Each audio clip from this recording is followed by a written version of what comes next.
तारीख की किताबों में कौम आद दो कौमों को कहा जाता है, आद ओला और आद सानिया। और इन दोनों में से 100 सालों का फ़र्क लिखा गया है। आद सानिया को कौम समूद कहते हैं और कौम समूद की तरफ हज़रत सालेह अलैहिस्सलाम मबूस हुए।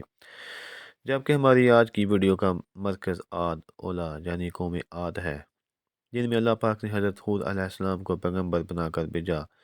सबसे पहले तो बात करते हैं कि हज़रत हूद अलैहिस्सलाम की कौम यानी कौम आदम कहाँ आबाद थी।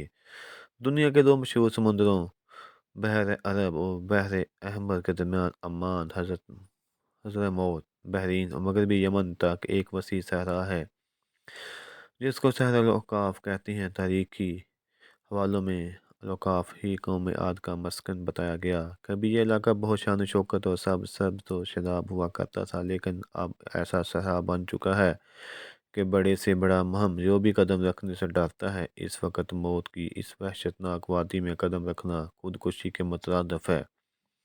खुशक रेत के ऐसे बुलंदो बाला टीले हैं कि अगर कोई चीज़ इनसे गिर जाए तो वो लम्हों में गर्क हो जाए। बेशक ये सहरा अल्लाह पाक के अज़ाब की एक बहुत बड़ी निशानी है। किसी ज़माने में ये इलाका सरसब्ज़ व शादाब बागात, ठंडे पानी के चश्मों, आबशारों और बहुत ऊंची इमारतों और किलों से बड़ा पड़ा था। इस इलाके में उस वक़्त की दुनिया की सुपर पावर कौम यानी कौम आद आबाद थी।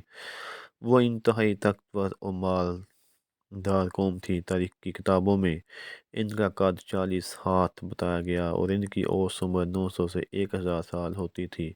अल्लाह ने उन जैसी कौम दोबारा पैदा ही नहीं की, ऐसी कौम के जिसमें कोई बीमारी न थी, लोग बुढ़ापा न देखते थे, ना हाथ पांव कमज़ोर होते और ना ही इनकी बनाई में फ़र्क पड़ता था। कहा जाता है इस कौम का एक बंदा हमारे आज के दौर के 1000 बंदों से अकेला लड़ सकता था। यानी ऐसी ताकतवर कौम ना पहले थी और ना ही बाद में पैदा की गई।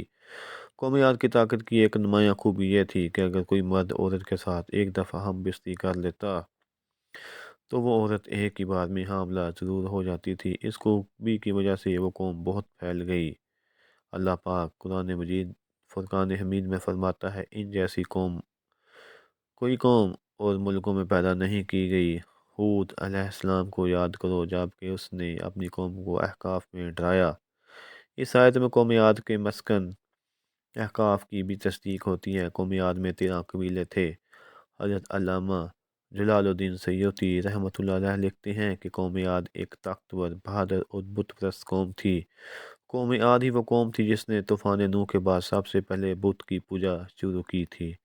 बुत परस्ती में पड़ने के बाद इस कौम ने कुफ्र, शिरक और जुल्म की हदें पार कर दी। मुआशी लिहाज से वो कौम एक सुपर पावर थी, लेकिन फिर इन्होंने पत्थर के खुदा बना लिए और गुमराही, जहालत, बेहयाई, झूठ और जना जैसे गुनाहों में डूब गए। वो लोग जब किसी गैर औरत से ज़िना करते तो ज़िना करते करते ही उस औरत को मार देते थे।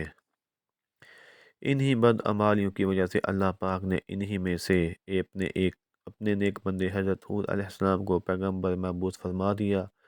अरशाद बारी ताला है, और हमने हूद कौम आद की तरफ इनके भाई हूद अलैहिस्सलाम को भेजा। इन्होंने कहा, भाइयों, अल्लाह ही की इबादत करो, इसके सिवा तुम्हारा कोई माबूद नहीं।